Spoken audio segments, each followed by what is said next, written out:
Então, o candidato Lula se comprometeu com uma série de princípios básicos saudáveis do ponto de vista econômico. Reorganizar a economia brasileira, respeitar contratos. Corretamente, professor, olha, ninguém aqui vai chutar o balde.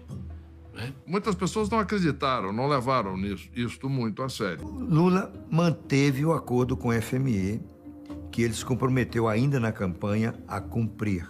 E esse acordo estabelecia que 80% dos recursos seriam desembolsados no governo seguinte. Em julho de 2003, o Brasil já começou a crescer. E mesmo depois da crise controlada, a política econômica foi mantida. Houve, na prática, uma continuidade de gestão da política econômica. O Lula, no primeiro mandato, preservou e até reforçou o compromisso com o chamado tripé macroeconômico, austeridade fiscal para valer, política monetária autônoma do Banco Central, cumprimento do centro da meta de inflação e câmbio flutuante. Mantém o compromisso com a lei de responsabilidade fiscal e com todos os outros, tudo que é a base do Plano Real. Lula deu sequência àquela filosofia que vinha tendo no governo Fernando Henrique Cardoso de melhoria do ambiente de negócios e de mudanças institucionais que melhoraram muito o ambiente econômico para permitir que os mercados no Brasil funcionem melhor. Começou a aumentar a produção e aumentar também o consumo. E isso, então, permitiu um grande crescimento. O Brasil acumula reservas até 2006, 2007, de 200 bilhões de dólares. Reserva que nós geramos com um superávit comercial. Os resultados econômicos eram incríveis.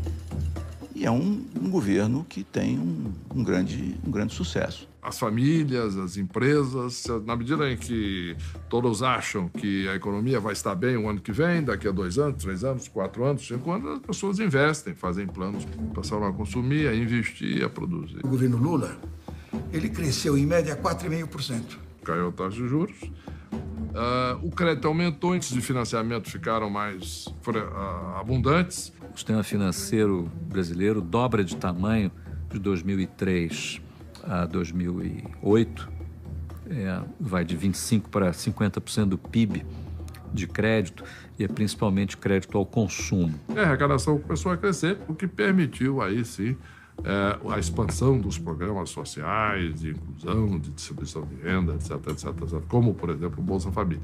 O Bolsa Família tinha nascido no governo Fernando Henrique.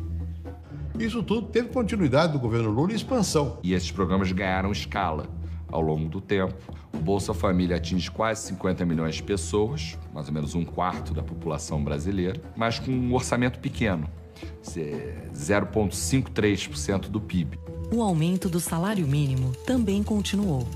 Quando o presidente Fernando Henrique estabeleceu o plano real, o salário era $60. Depois que você estabilizou a economia, você começou a ter reajustes fortes do salário mínimo. Política de sustentação do aumento real do salário mínimo. Começou em 93 e não parou até hoje. Com essas medidas, o sucesso econômico atingiu até os brasileiros mais pobres. There's been a tremendous amount of economic growth that's changed the whole social structure of the country. Houve muitas de melhoria da situação social, não há dúvida.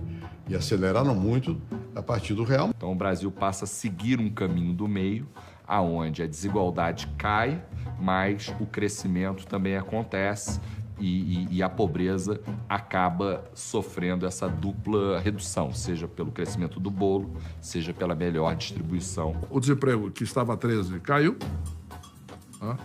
para 5%. A quantidade de pessoas muito pobres foi reduzida a menos da metade do que foi. De lá para cá, o Brasil conseguiu reduzir a pobreza extrema em 70%. Com uma coisa, os 20% mais pobres cresceram a sua renda 68%.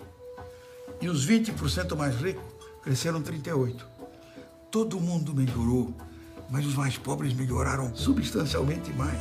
E assim surgiu a famosa classe C. As políticas de inclusão de renda também aumentaram o tamanho do nosso mercado interno e o poder de compra de grupos sociais que estavam totalmente excluídos. Cerca de 42 milhões de pessoas entraram para essa nova classe média. O Brasil se tornou a 6ª maior economia do mundo.